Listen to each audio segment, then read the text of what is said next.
ఇప్పుడు అనుమతులు మేము ఇయ్యం, రాష్ట్ర ప్రభుత్వం ఇయ్యదు. మొట్టమొదట బండి సంజయ్ గారు తెలుసుకోవాల్సింది ఎన్నికల అధికారులు ఇస్తారు.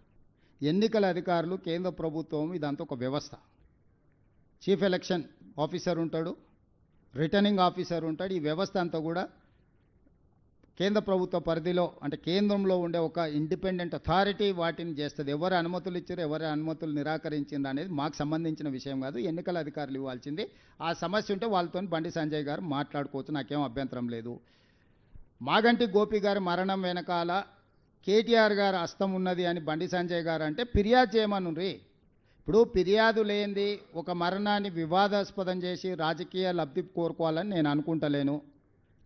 వారి కుటుంబం నేను కూడా టీవీలలో మీడియాలో చూసిన, మాగంటి గోపీనాథ్ గారి తల్లి నా కుమారుడి మరణానికి కేటీఆర్ కారణమని ఆవిడ మాట్లాడినట్టుగా నాకు అనిపించింది. బండి సంజయ్ గారు కూడా అదే ఆరోపణ చేస్తున్నారు. నిర్దిష్టమైన ఆరోపణ చేసినప్పుడు కేంద్ర మంత్రిగా నాకు ఒక లెటర్ రాయమనుండ్రి. పోలీసులు పోలీస్ స్టేషన్కు, నాకు తెలిసి హాస్పిటల్ వచ్చేసి మాదాపూర్ పోలీస్ స్టేషన్ పరిధిలో వస్తుంది. మాదాపూర్ పోలీస్ స్టేషన్ కైనా లేకపోతే డీజీపీకైనా బండి సంజయ్ గారు విచారణ చేయమని లేఖ రాస్తే తప్పకుండా పోలీసులు విచారణ చేస్తారు. పోలీసు చట్టం తన పని తాను చేసుకొని పోతుంది. సీఎం గారు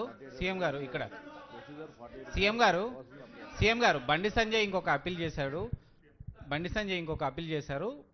హిందువులు మొత్తం కూడా బీజేపీకి ఓటేయాలి, కాంగ్రెస్కు ముస్లింలు మద్దతు ఇస్తున్నారు కాబట్టి హిందువులంతా ఏకం కావాలనే ఒక అప్పీల్ చేశారు. ఏం చెప్తారు? ఇప్పుడు నేను అడిగేది ఒకటే, 14 తారీఖు నాడు బీజేపీకి డిపాజిట్ రాదు, మీరు రాసి పెట్టుకోండి. ఇప్పటి వరకు చాలా ఎన్నికల ముందు మనం మాట్లాడుకున్నాం, మీరు అందరు చాలామంది ఇక్కడ సాక్ష్యం. నేను చాలా ఎన్నికలలో మనం విశ్లేషించుకున్నాం, మాట్లాడుకున్నాం. నేను ఈరోజు స్పష్టంగా చెప్తున్నా, ఈ ఎన్నికల్లో భారతీయ జనతా పార్టీకి డిపాజిట్ రాదు.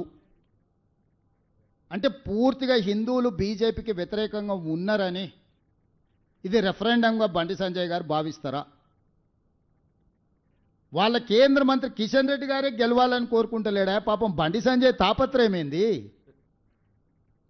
బండి సంజయ్ ధర్మపురి అరవింద్ తాపత్రయపడుతున్నారు ఎట్లయినా బీజేపీకి డిపాజిట్ తెద్దాం, ఏదో ఒకటి చేద్దామని.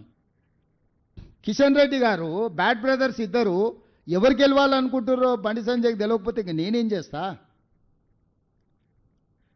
కాబట్టి ఇవన్నీ లోతుగా బండి సంజయ్ గారికి కూడా అవగాహన ఉండొచ్చు. ఎందుకంటే కార్యకర్త నుంచి కేంద్ర మంత్రి వరకు వచ్చిందంటే సంజయ్ గారికి తెలియని రాజకీయం ఉంటుంది, దట్టు బీజేపీలో అని నేను అనుకోను.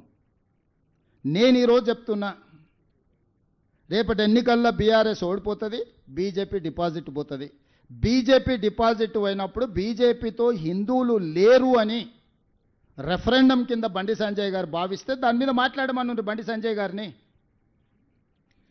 సో బీజేపీలో బండి సంజయ్, ధర్మపురి అరవింద్, ఈటెల రాజేందర్ లాంటి వాళ్ళందరూ ఒక రకంగా ఉంటే కిషన్ రెడ్డి, కేటీఆర్ వీళ్ళంతా ఇంకొక రకంగా ఉన్నారు. సీఎం గారు బీఆర్ఎస్ జూబ్లీహిల్స్ ప్రగతి నివేదిక అని చెప్పేసి ఒక రిపోర్ట్ విడుదల చేసింది. అందులో మెట్రోకు సంబంధించి కూడా ఒక్క నిమిషం